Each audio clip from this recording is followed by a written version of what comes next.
Hello, my name is Carlos Irvin, and today I'm here to give you a little bit of a reaction on the new Z8, uh, particularly compared to the Z9, and who is this camera for? Well, first I have here's my C9 camera. The only reason I'm showing it is because a lot of people pretend that they have certain cameras that they don't. Obviously, I haven't had a chance to test the Z8. By the way, I still have a DCLR. This is my D500, and the reason why I bring it up is because that's where I actually like to start. Um, you have different type of photographers, and I consider myself, even though I've done some professional shoots, I consider myself more of an enthusiast because this is not the primary way that I make a living. As a matter of fact, I have a lot of admiration for those photographers who do because it's a very difficult way to do this. But if you are a serious photographer, when I say serious, by the way, I meant if you, that's the wrong word. What I should have said is if you do some professional shoots, and by the way, this could be something as simple as a friend or somebody asking you to do an event, and maybe you're not getting paid the same fees as a pro, but that is really considered, a professional service. You're basically doing what pros do. Basically, one of the things that is not only recommended by me, but by anybody who does this for a living. And if you're doing it, even if temporarily, you're still doing it the same way, you always need a good backup. Okay? So that's where I really want to start. If you have unlimited funds, which is not my case, it, it probably makes sense to, if you don't have a backup, this could be your backup. But remember what I said, unlimited funds, which is not the case for most people. Now, my situation is I'm still in the transition stage, meaning from DCLR to mirrorless.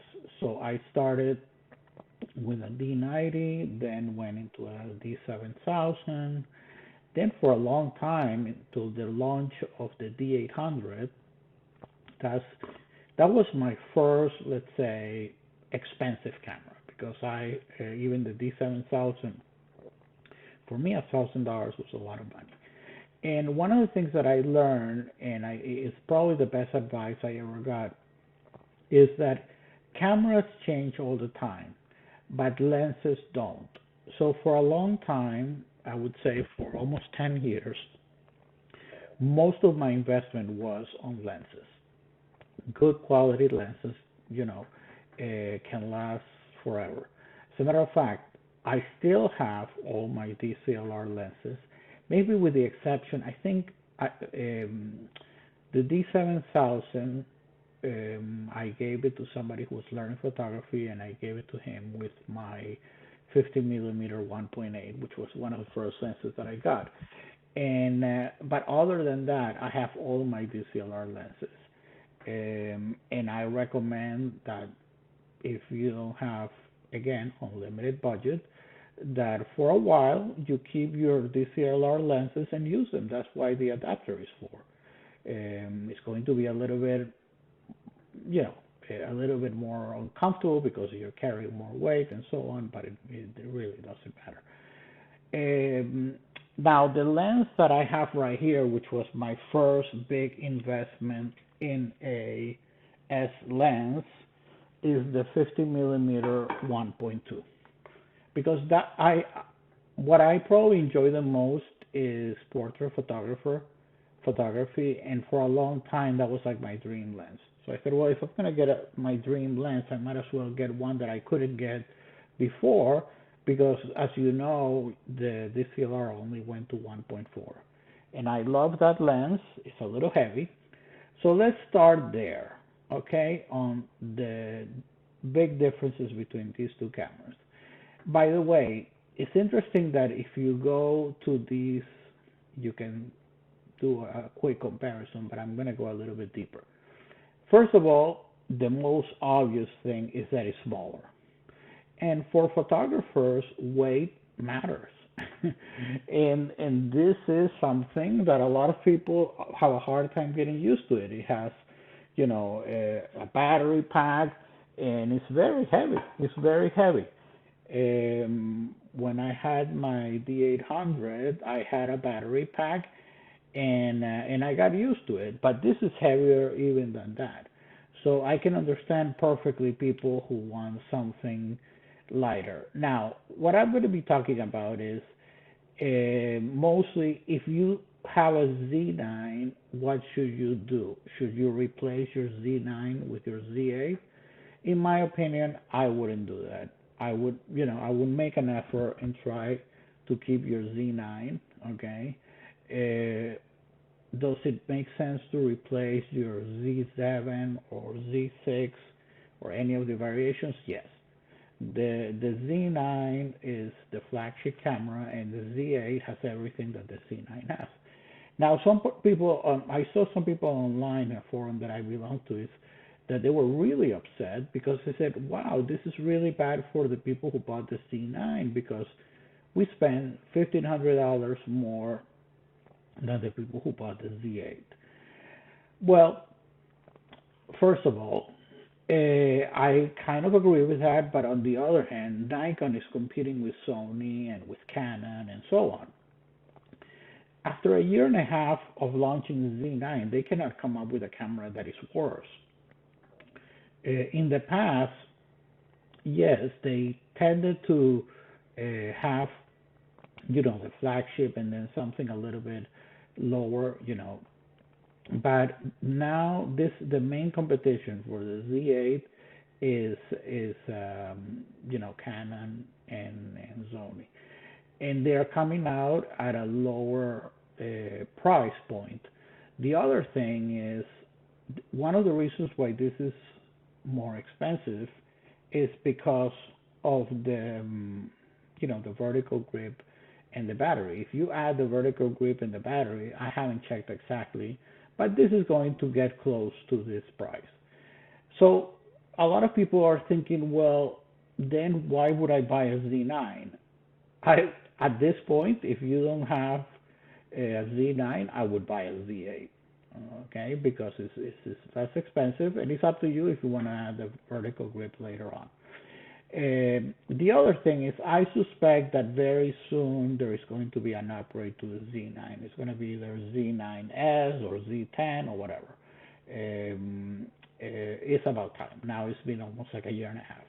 So one of the things that happens with cameras, and I've been, doing serious photography now for 12 years, is that almost every year there is a new camera. So, and the new cameras always have new features.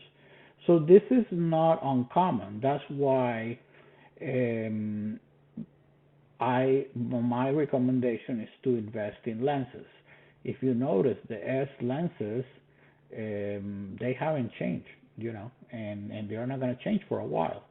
The most interesting lens, or one of the most interesting lenses that I have, is the 14 to 24, okay, 2.8. So that's the one that is like really wide.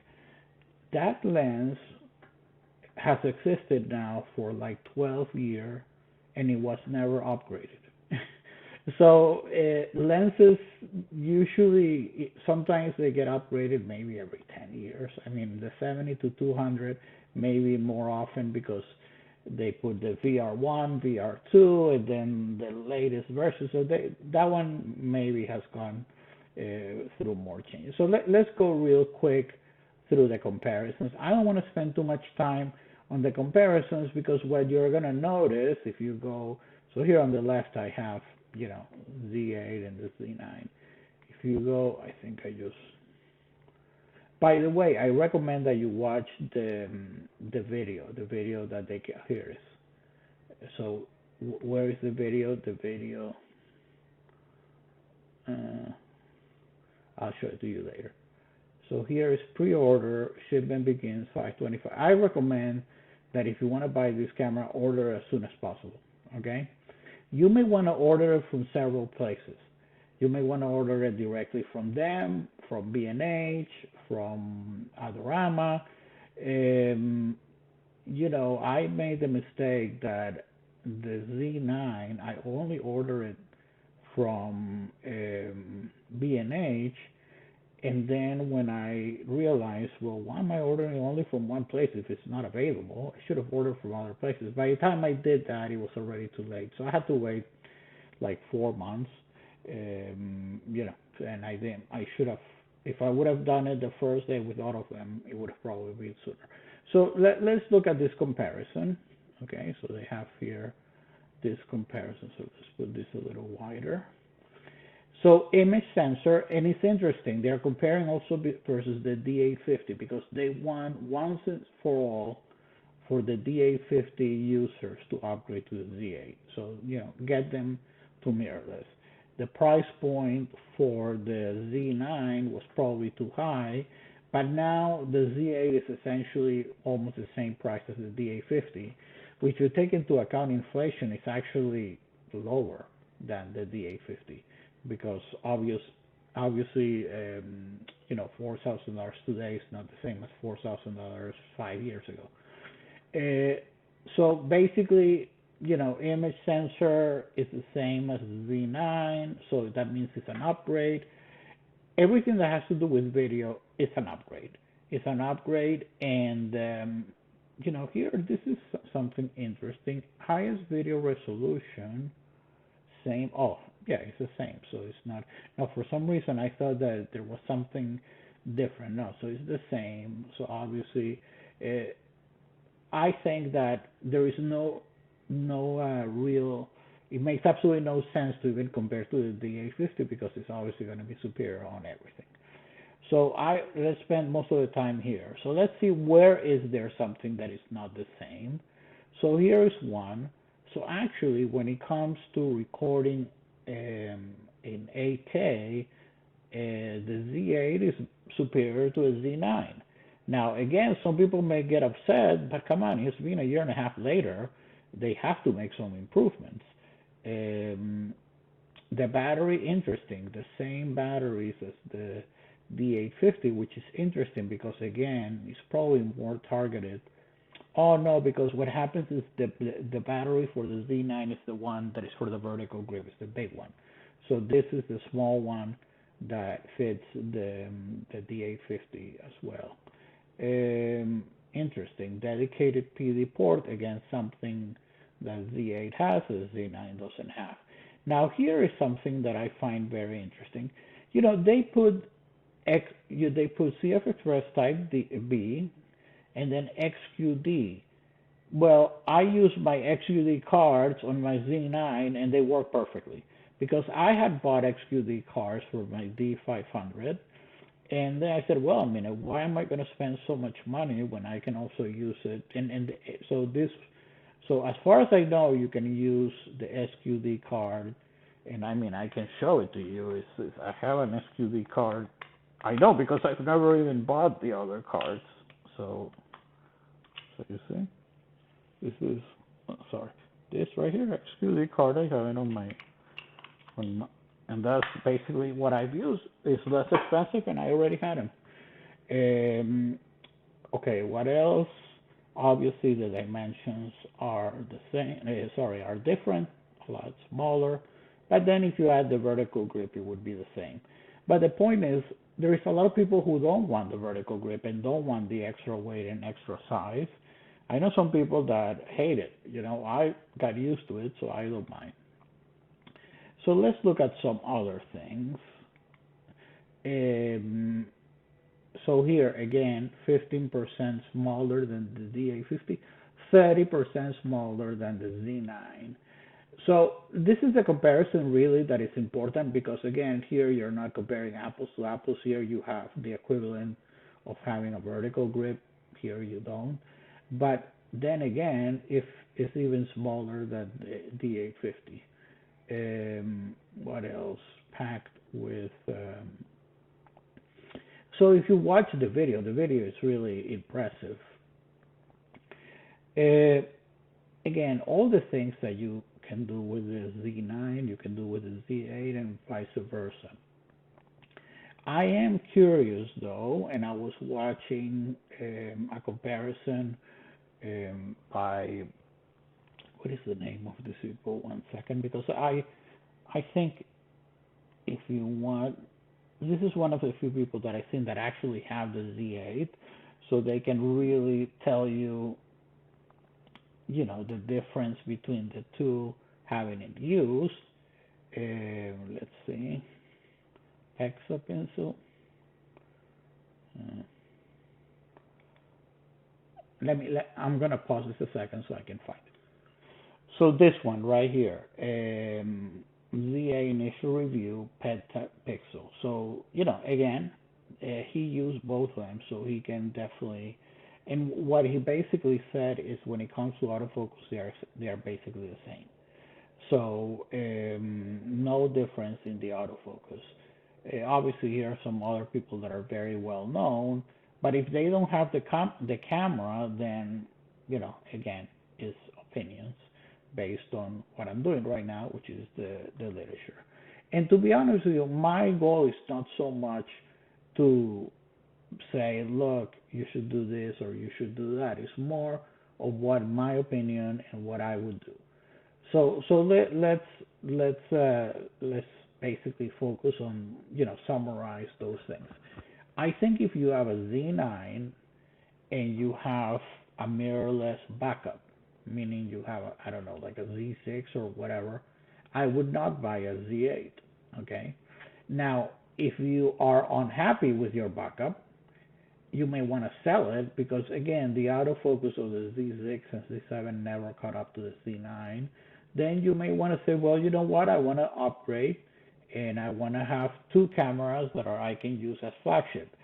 Remember, when you're doing professional photography, or not, even if it's not professional, it's very common to carry two cameras, because you have two different lenses, and sometimes you don't have the time, or you don't want to spend the time changing from one lens to the other. Okay, so especially if you're doing action shots, so it's very common to have a very long lens if you're doing sports, and in the other ones have like the 70 to 200 for shots that are closer. So and you'll see that always two cameras. It's a lot of weight to carry two cameras, but so you may want to have two cameras that are just as good.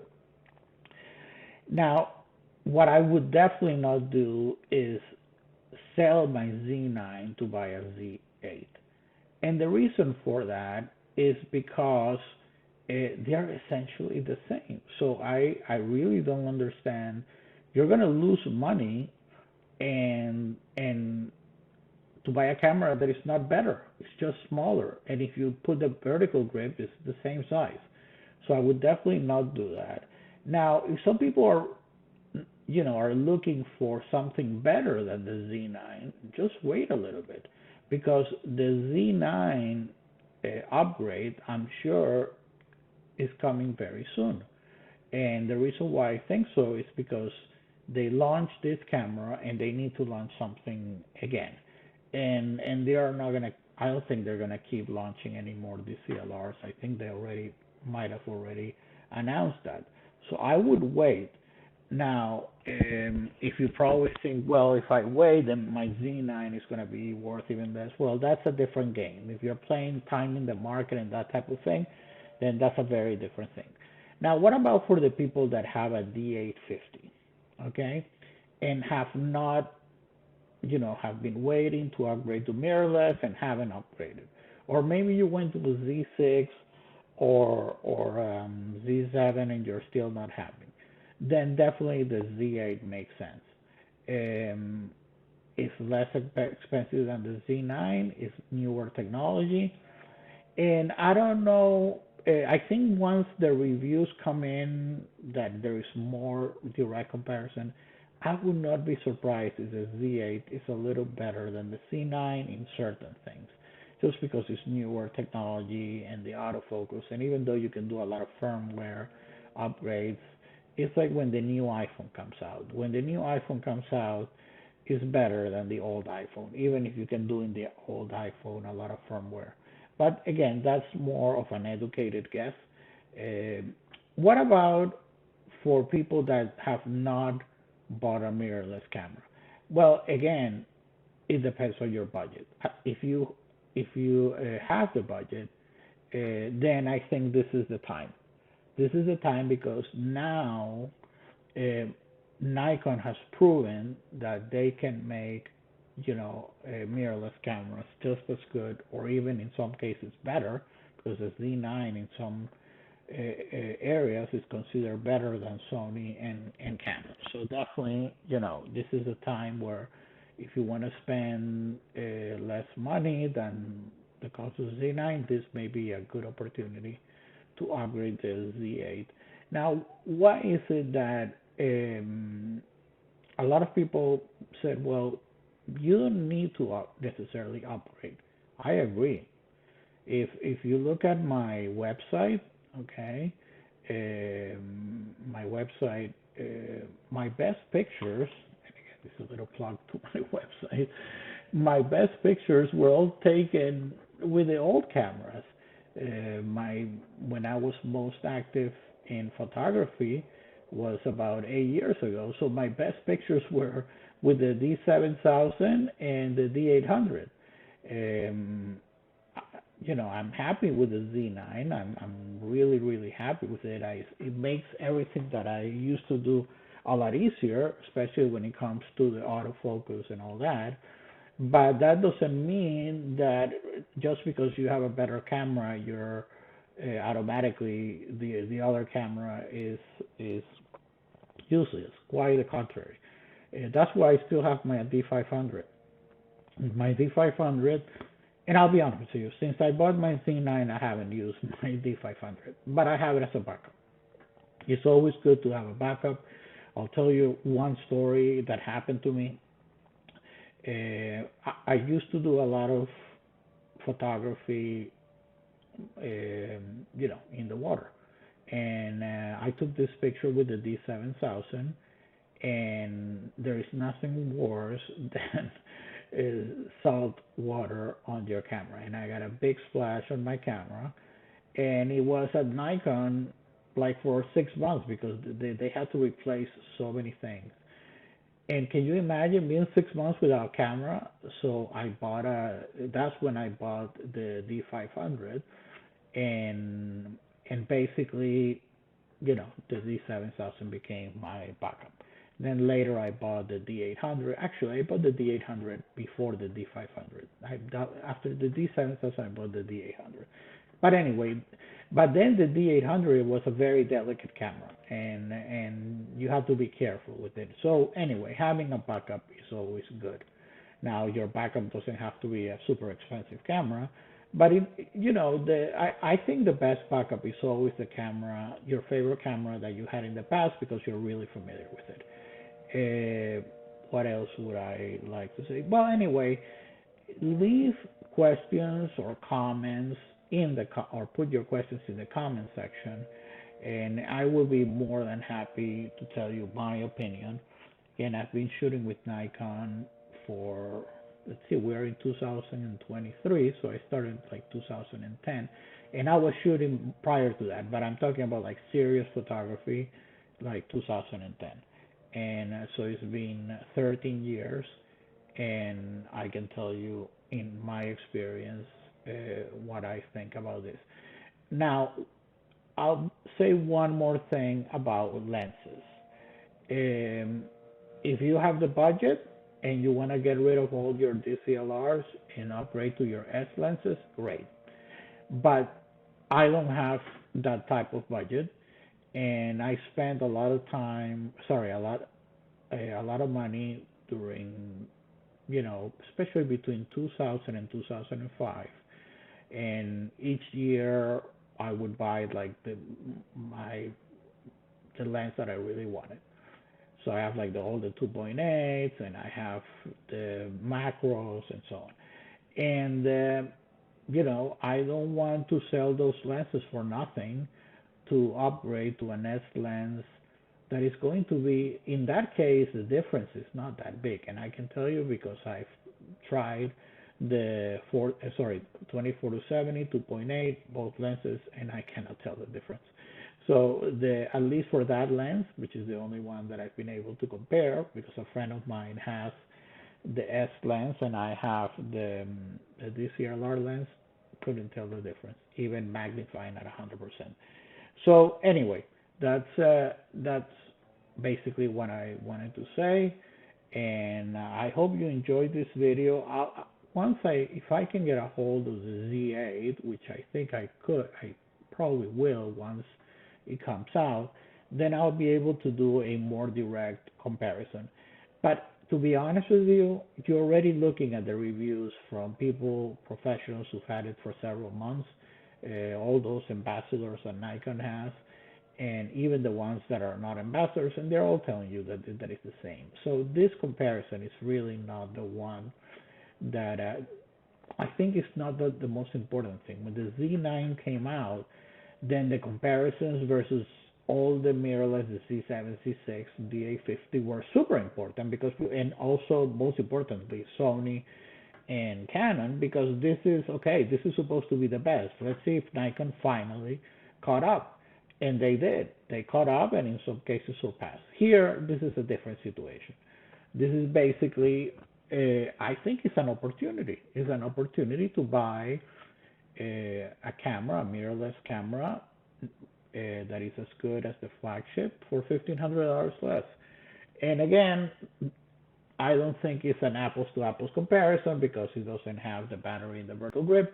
But the good news is most people don't want the vertical grip and that other battery.